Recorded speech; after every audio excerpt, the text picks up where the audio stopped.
Peringatan Hari Disabilitas Internasional yang digelar pada 3 Desember 2025 di Ruang Nusantara Kementerian Investasi dan Hilirisasi menjadi momentum penting bagi pembangunan inklusif di Indonesia. Dalam acara ini, ICRP hadir sebagai mitra strategis pemerintah bersama staf khusus Menteri Investasi dan Hilirisasi Agus Diono untuk memastikan agenda disabilitas masuk dalam arus utama investasi nasional. Kementerian Investasi dan Hilirisasi menyampaikan 3 kebijakan monumental yang menjadi fondasi baru keterlibatan penyandang disabilitas dalam sektor ekonomi dan dunia usaha. Penyandang disabilitas kini resmi dimasukkan ke dalam peta peluang investasi nasional, membuka akses yang selama ini tertutup. Kementerian menyiapkan data nasional yang akurat terkait pelaku usaha disabilitas sehingga mereka dapat bermitra langsung dengan pengusaha dan investor. Serta terakhir, pemerintah memulai proyek percontohan di sejumlah daerah dengan penyandang disabilitas sebagai subjek utama dalam pengembangan ekonomi lokal. Dalam kesempatan tersebut, ICRP tidak hanya hadir secara simbolis. ICRP menampilkan langsung karya-karya penyandang disabilitas mulai dari batik tuli, produk kuliner, hingga fashion, sebagai bukti kemampuan dan potensi besar yang selama ini jarang tersorot. Data nasional menunjukkan urgensi perubahan ini. Reksosek 2022 mencatat 17,8 juta penyandang disabilitas di Indonesia. Pada 2025, Bappenas menyebut mayoritas berada di desil 1, yaitu kelompok masyarakat yang berpendapatan terendah. Tingkat kemiskinan penyandang disabilitas tahun 2024 mencapai 11,42%, lebih tinggi dari rata-rata nasional. Sementara 28% diantaranya belum terakses jaminan kesehatan nasional.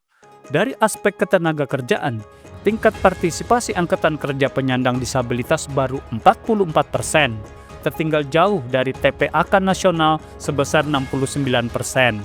Sebagian besar pekerja di sektor informal dengan tingkat pendidikan dasar yang masih rendah. Melihat kondisi tersebut, ICRP menegaskan pentingnya membuka ruang kesempatan yang lebih luas bagi penyandang disabilitas, sekaligus membangun iklim kerja yang inklusif dan berkelanjutan.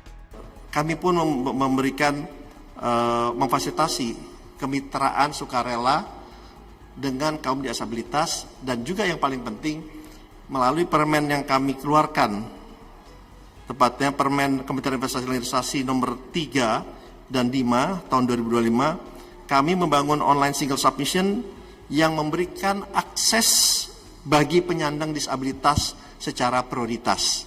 Ini kami juga sudah lakukan, dan yang paling penting juga ini salah satu yang sangat signifikan yang kami lakukan menurut kami adalah kita memberikan skala prioritas bagi industri besar, usaha besar, untuk memilih calon mitra. Karena dalam BKPM ini, untuk skala besar dunia usaha yang mendapatkan perizinan dari kami mewajibkan mereka untuk bersama dengan UMKM.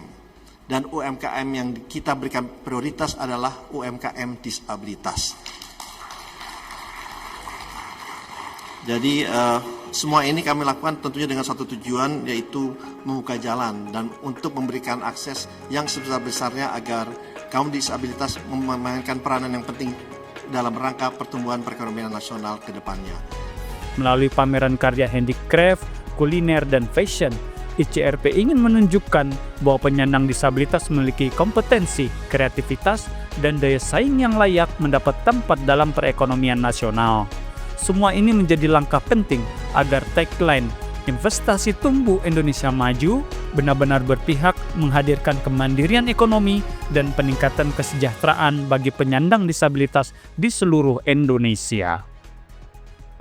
Pemerintah sekarang yang dipimpin oleh Presiden Prabowo Subianto itu melihat penyandang disabilitas bukan hanya sebagai beban sosial, melainkan sebagai kontributor dalam pembangunan ekonomi. Sudah selayaknya kalau pemerintah itu mengintegrasikan peran disabilitas ini ke dalam investasi atau rantai pasok investasi dan industri, sehingga mereka dengan disabilitas ini dapat memberikan kontribusi secara nyata.